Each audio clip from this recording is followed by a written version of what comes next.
you, doctor, if you go to your school where you graduated from and say, look, I am building a toilet facility for you because you're interested in people living well and children not dying, and you want them to have a healthy life. So we can all do that. We all came from a school or somewhere, please.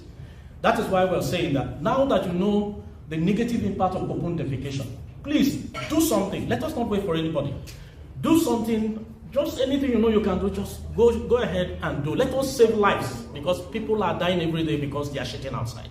On this point, I'm going to highlight issues around Federal Secretariat. Do you know that there's a lot of shitting going on around Federal Secretariat? The reason is because toilets are either inadequate or they are not well kept. So instead of people using toilets within the Secretariat, all those car parks and all that you see under, if you go there, there's a lot of shit. These are educated, enlightened people, graduates. How come then? So we need government, for instance, to look for a place around there for a public toilet that will be maintained, so that if they cannot use that, they will go. Otherwise, they will continue to do that. So government should bear in mind, and we are willing to collaborate and so that's why we work with them as part of the campaign to keep reminding them that we will support you, but you need to spend money to get this. And there is another good news. You know, we are not just talking about, like he said, we're not just talking about building toilet anymore. We're talking about building safely used toilets, safely managed toilet. And very soon you'll begin to see toilets with a biodigester technology in FCT. And what we're saying is this. Now just imagine that you have a toilet that is capable of generating methane on its own. And methane is a good source of gas.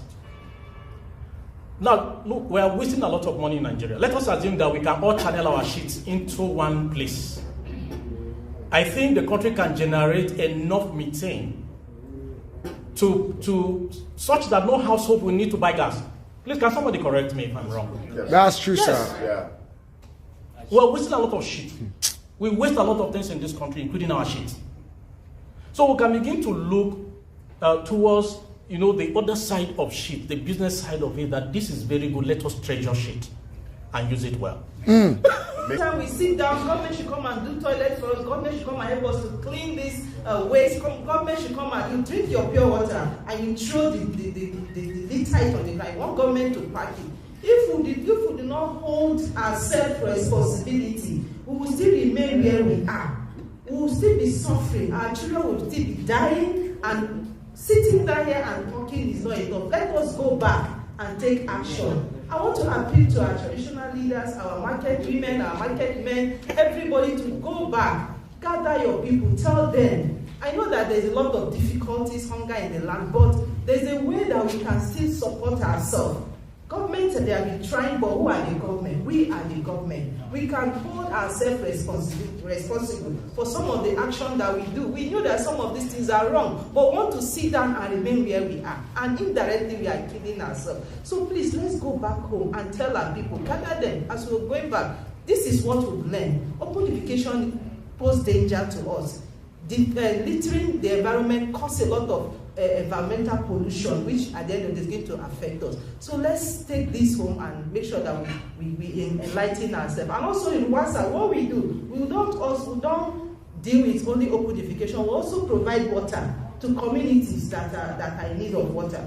And we conduct some kind of baseline indicators, check communities that doesn't have water, a kind of potable water. We have department for water supply, we have department for sanitation, we have department for community mobilization and hygiene. We also have department for monitoring. So as we let us work together, we are going to go around the community. That's why we call ourselves rural water supply and sanitation. We are working with communities. We want to work with you. Most of our work will be done in terms of enlightenment, in terms of community-led total sanitation. Do it on your own. We are not coming there to come and start digging toilets for you. Be the one to do it by yourself. Because when this sickness comes, you're going to be the one to really pay for it. So go home, tell our people, let them change. Let them have a kind of mindset that they should only benefit by themselves. At the end of the day, we'll go home happy and things will be done better for us. Regulatory management, policy formulation, technical guidance systems, that's the engineering measures,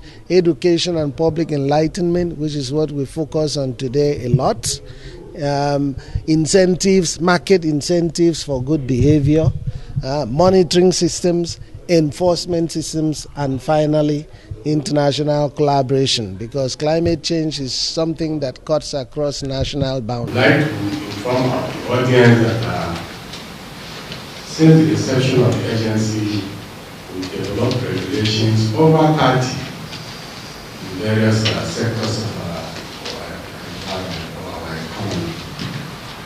We realized, or we noted that it is irresponsible pattern of production or economic activities that leads to some of these factors or impacts the Prof enumerated.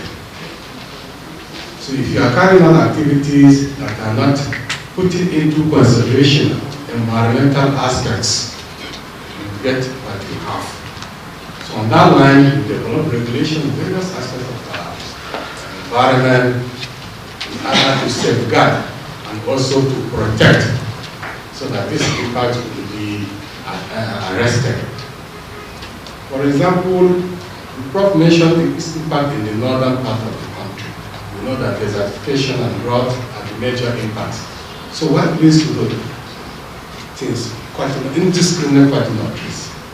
So we develop management strategies, environmental management strategies that aims to reduce this.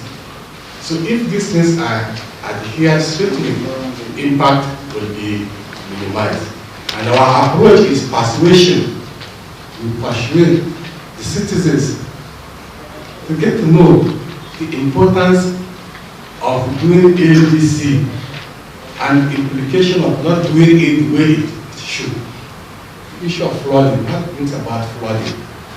For example, if we throw our waste indiscriminately in drainages, His Highness mentioned government doing its part.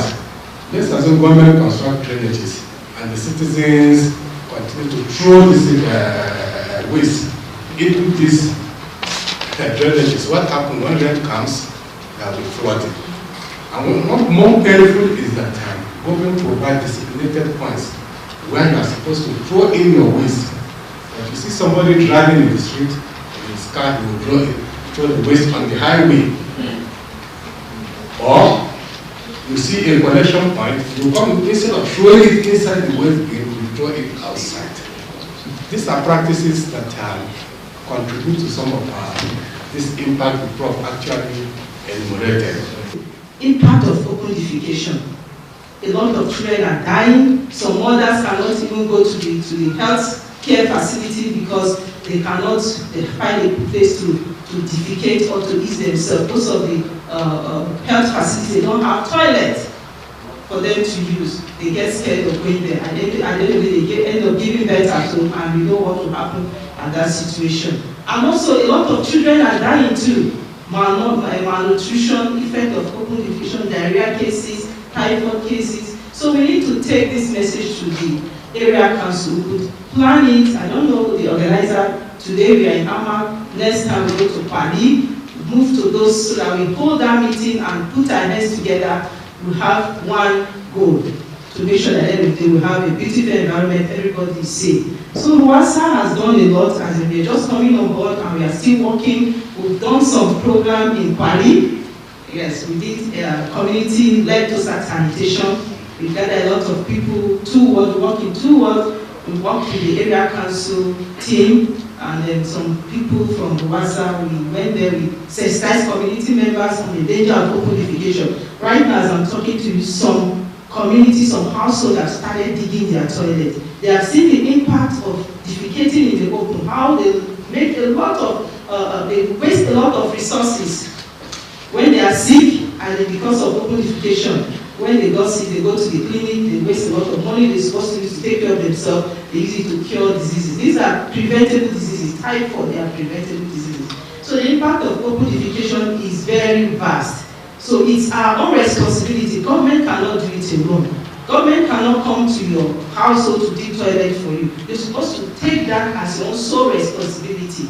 Because if you do that open defecation in a particular place, it goes round everybody's being affected. Your household is not safe. You waste a lot of money. You cannot even go to your offices or to go to get some things to support your family. So we promote sensitization against danger of open defecation, and based on that, a lot of success stories have been going on in FCT. We've done some activities also in Buhari Area Council, which have led to some communities becoming open defecation free. It's doable. We are looking at Pali becoming open defecation free. The plan is ongoing.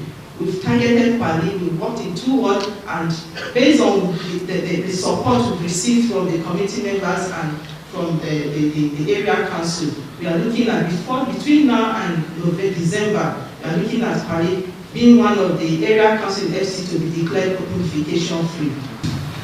We are ready to do the environment, but we don't get the power to do it because women don't support us.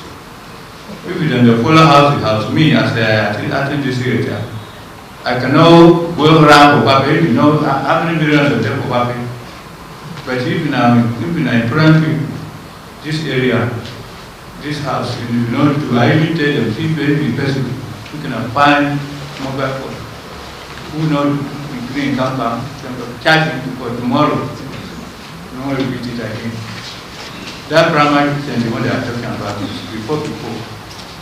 Yes, when those won't come up with their newly, when they say that you will get 7 days, rain, nobody will come out. You will find out these people are out, but today we don't see them. That's how I believe that's primary things. So, as this awareness when they do for inside hotels, we can avoid that. It was to ensure environmental sustainability in the FCT. In line with the objective of setting up the board has been involved in waste management since inception, and the process is made to be dynamic. We have implemented the PPP, private-public partnership, in the area of waste management in the city. Currently, we have 43 cleaning contractors working in the city. And we have also implemented the RRR, reduce, recycle, and what's the other? Yes, reuse. We have a department, and that is why the Babambola people, that's why they come in. We are really set up a recovery plant at the dump site where all the waste that we generate in Abuja, where they are being taken for sorting out. A lot of things happening in that place. It's a whole community. You go there. They are also making money from waste. Seriously. Because, and the issue of hazardous waste, those that are injurious to health, we have a whole department that is handling it. All this is just to ensure environmental sustainability and to prevent the unlikely effect that may come from also waste management. Then, if you look at Abuja, Abuja is a wet plant. That is why you see the city center, all the liquid waste, all the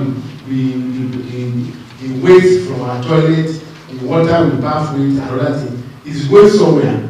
There is this water treatment plant. It's a very massive plant where all the waste are being treated. The wastewater are being treated, and after treatment is discharged. So that it will burn the grass completely. It doesn't know that it's doing more harm to the soil than even the